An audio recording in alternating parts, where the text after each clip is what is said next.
Hello everyone. I wish to introduce myself and my friend to yours. Hi, this is Ananas Comosis and you can call me as Pine. Hi, this is Oresia Sativa. You can call me as Paddy. Okay, Paddy, what happened to you? Why are you looking so sad? We have encountered a drought condition and water level is also low. All my friends have lost their lives due to this disaster. But Miss Pineapple, how come you look so healthy? Well, I have a special way to save water. It's called CAM. CAM is a carbon fixation pathway that evolved by some plants in dry arid conditions. CAM, crassulation acid metabolism, the term coined by Ranson and Thomas in 1940. CAM photosynthesis takes place at night in the cytoplasm of mesophyll cells. In a plant using full CAM cycle, stomata is opened during the night to collect the carbon dioxide and store it in the form of malate, a 4 carbon chain, and shut during the day to reduce the evapotranspiration process. CAM includes many succulents such as Cactaceae, Agaveaceae, and Crassulaceae. Next, moving into the CAM cycle, so the night cycle.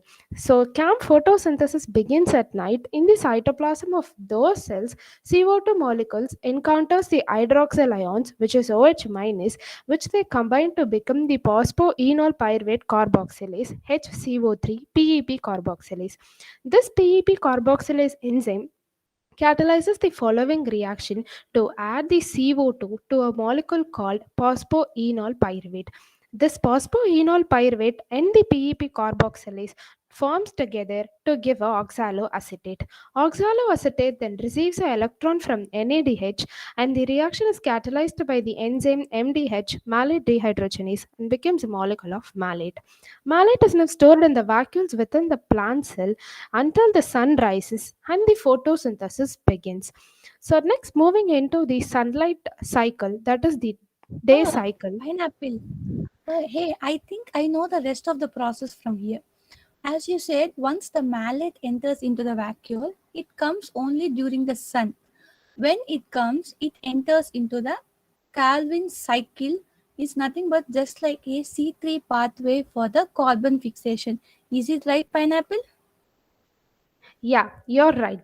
Now I think you understood how I work. And also, I want to become like you and become water efficient. Is there any way? Hmm, yeah, I think I know a friend who is a genetic engineer and works in Snips and Sticks workshop. He might be able to help us. Okay, let's go into the snips and stick shop. Hey guys, welcome to Snips and Sticks. Hello, Miss Pineapple. How are you? How may I help you this time? Hi, sir. I'm good. But my friend Mr. Paddy seems to have a situation. Hello, sir. Nice to meet you. Is there any way for me to become as water efficient as Miss Pineapple? Hey Paddy, you are in luck. We have discovered a solution for this. I hope Miss Pineapple would have explained to you the CAM photosynthetic pathway. If you closely look into it, you will encounter an enzyme PEP carboxylase. PEP carboxylase stands for phosphoenol pyruvate carboxylase. It adds a carbon molecule to a 3 carbon compound and converts it into a 4 carbon compound known as oxaloacetic acid. This PEP carboxylase is a very essential enzyme because it has low allosteric malate inhibition during the night time, high phosphoenol pyruvate affinity, and high allosteric glucose 6 phosphate activation during the night time.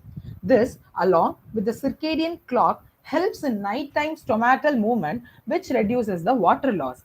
I think my colleague Anusha works on this topic. Maybe she can give you more insight into this.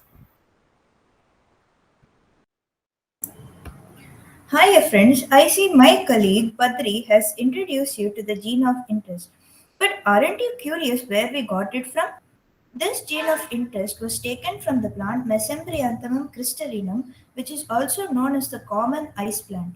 One of the striking features of this plant is that it can survive very harsh conditions ranging from extreme salt concentrations to even cold climates.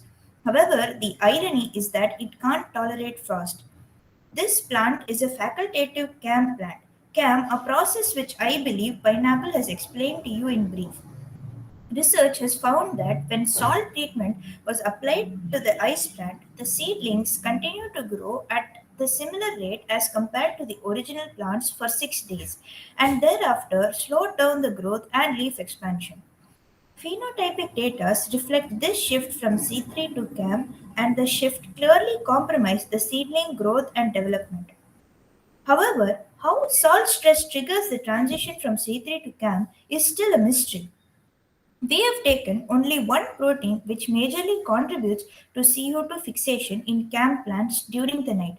There are many more important elements such as the circadian clock on the basis of which the CO2 fixation takes place because for these plants time is of essence. My friend Catherine has been looking into the circadian clock and related cis elements for a while now. I let her take over from here. Hey guys, nice to meet you. I hope you got to know more about ice plant from my colleague Anusha. Now let me explain about the circadian clock and the genes that control stomatal movement.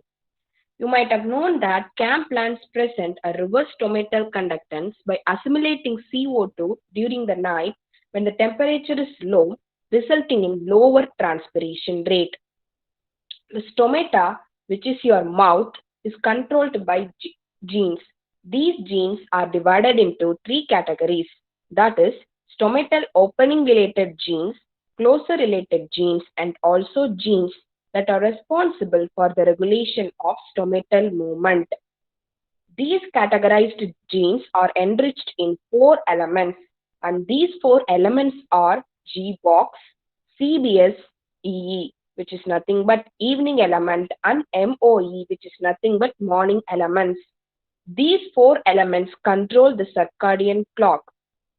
Let me tell you guys, for in case of Miss Pineapple, the CBS and G-box elements are more enriched and they have higher frequency in controlling the stomatal movement. As in case for you, Miss Paddy, you have the elements like EE, CBS and MOE, which is higher frequency for controlling the stomatal movement. Not only these genes control the stomatal movement, there are also various environmental factors which contributes for the stomatal movement. For example, light, abscisic acid, CO2 and also air humidity. In these factors, the abscisic acid and humidity plays a very important role and they actually represent the water status in plants. Not only by reprogramming the stomatal movement related genes, we can also reprogram particular genes including CO2 and ADH signaling genes because these genes are also essential to regulate stomatal movement. Now you guys must have understood about stomatal related genes which can be taken as gene of interest for transforming a C3 plant into a CAM plant. But I prefer PPC, which is the best choice for gene of interest. I guess now you know more about the gene we are using, but in order to make it functional, we require a few things. The first is a vector, which you will be able to get at the vector workshop. You can meet my friend Archana there and she might help you. Bye guys.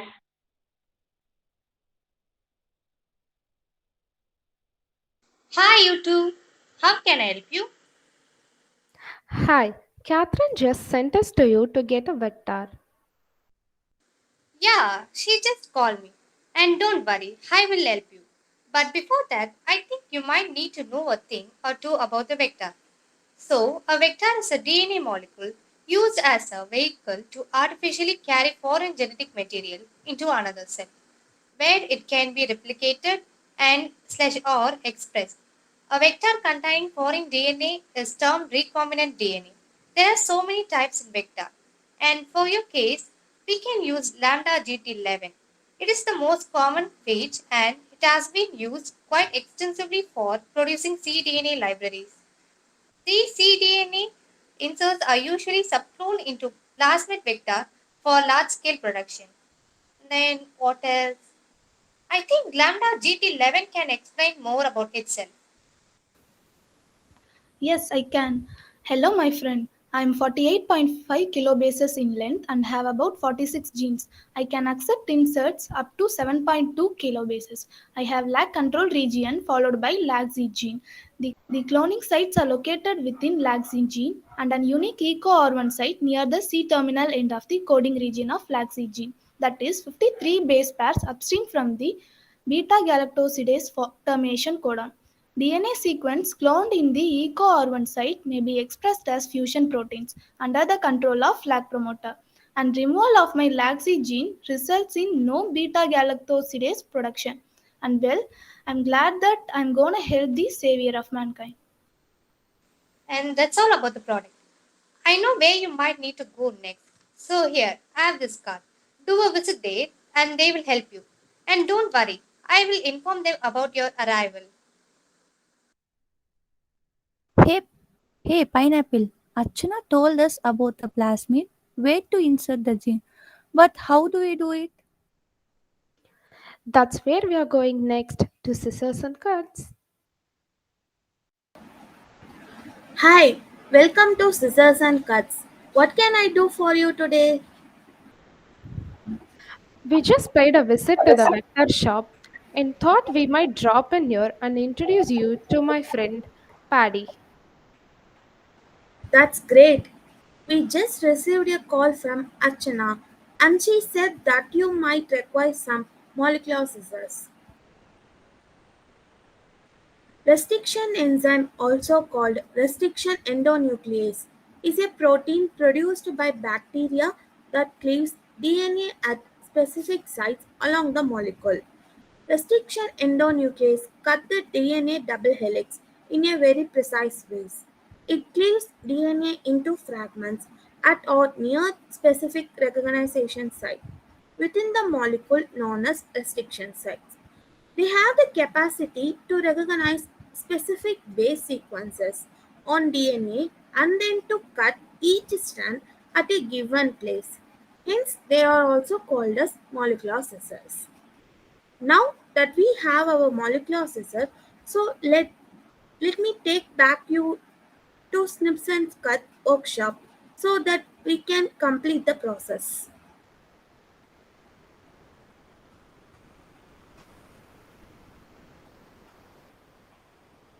The first step is to cut the GOI at the ends to form sticky ends to join it within the vector. Here we use enzyme EcoR1, so I will explain about it.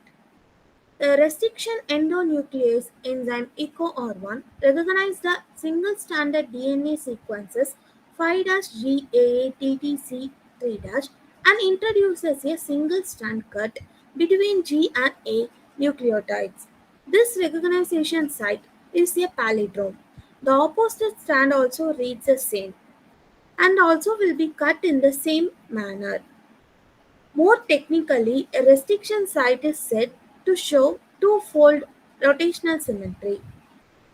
Digestion with EcoR1 therefore cuts the DNA into a number of fragments with identical single-stranded sticky ends at both ends.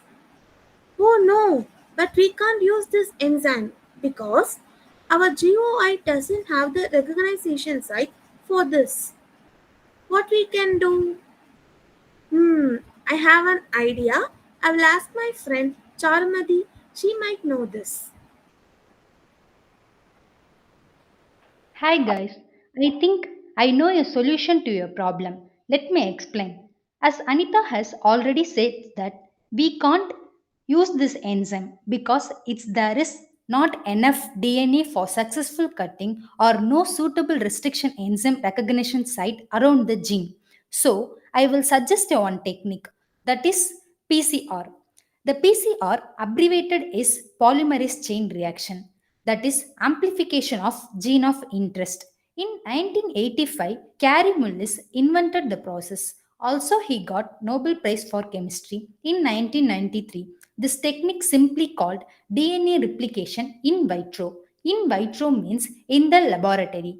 Basic requirements for PCR: first, we need DNA template. This template should be at target DNA molecule called as alien DNA. Second, two primers we use.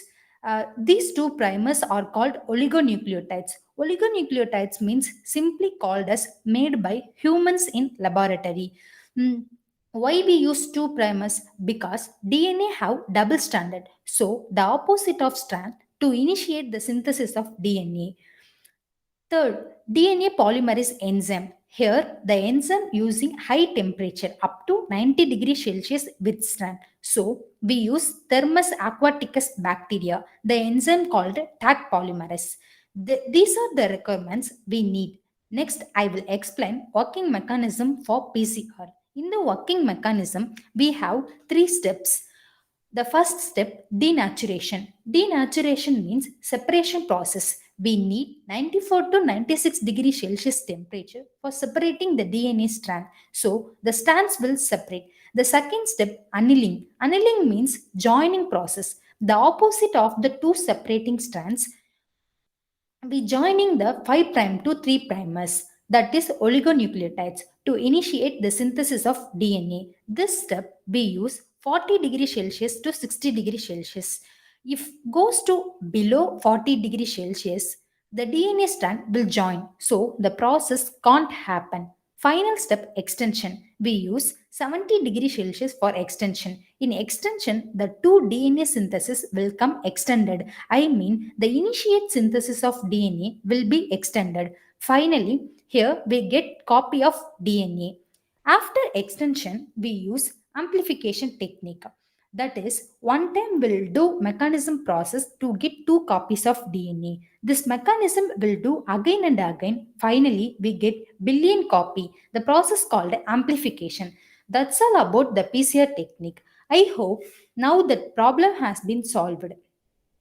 Okay, from the way, let's go to the next step, opening up the vector.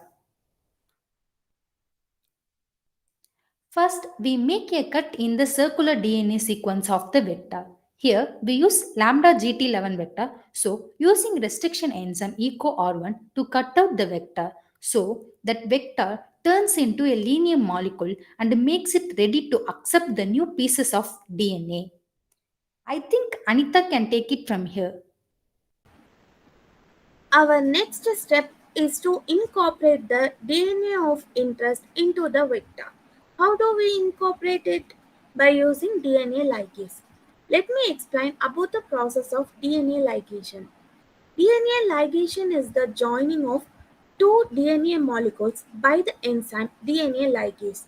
DNA ligase catalyzes the formation of two covalent phosphodiester bond between the 3' hydroxyl group of one nucleotide and the 5' phosphate group of another nucleotide in an ATP dependent reaction. In molecular cloning, the ligation reaction follows the digestion of the gene insert and the target vector. Now that we have our recombinant plasmid in place, the next step is screening. Hey Anita, I think Catherine called you. I can explain the rest to them from here. The next process is selection and screening. May I know what are those blue spots? Of course, I will explain it to you in a minute. I am sure that by now you guys know how many steps it would take for paddy to become resilient to drought. But beware, these steps aren't 100% error free. After all, to err is human, right? So, in order to find out which of our colonies have successfully been transformed with the GOI, we perform a process of selection and screening. This step is planned according to the plasmid we select and the marker gene available. For instance, here we have LAC-C gene as a marker. LAC-C gene produces beta-galactosidase enzyme, which can hydrolyze beta-galactoside sugars. This enzyme has two main subpeptides, alpha and beta. For screening the clones using this marker, we use bacteria that can only produce the beta peptide and not the alpha peptide. The media is augmented with two substances, IPTG, a molecular mimic of allolactose, which basically induces the LAC-C gene, and XGAL. XGAL is a chromogenic substance which is also a structural homologue of beta-galactoside. The LAC-C gene encodes for alpha peptide and can hence form a complete beta galactosidase with the beta peptide that has been produced by the bacteria. The resultant functional enzyme then reduces X-gal into a blue color substance which colors the colonies blue. Interesting, right? However, if we remove this gene responsible for the beta galactosidase enzyme and insert the GOI in place of the LAGC gene, functional enzyme is not formed. As a result, X-gal is not reduced and the colonies remain white. So, can you guess which one of the colonies we require here? Yeah, I know, it's the white ones. Good job, Miss Pineapple. And then we carry out this process again and again until we have only white colonies remaining on our plate. And that is a wrap. So, how did you like this journey? Hey, I feel much better now that my problem can be solved. If not now, maybe in the future. Thank you so much, Miss Pineapple. But I have a question. Now that we have library of recombinant DNA, how can that be transferred into plants like me? I would love to explain it, Paddy, but I'm afraid that's a story for another day.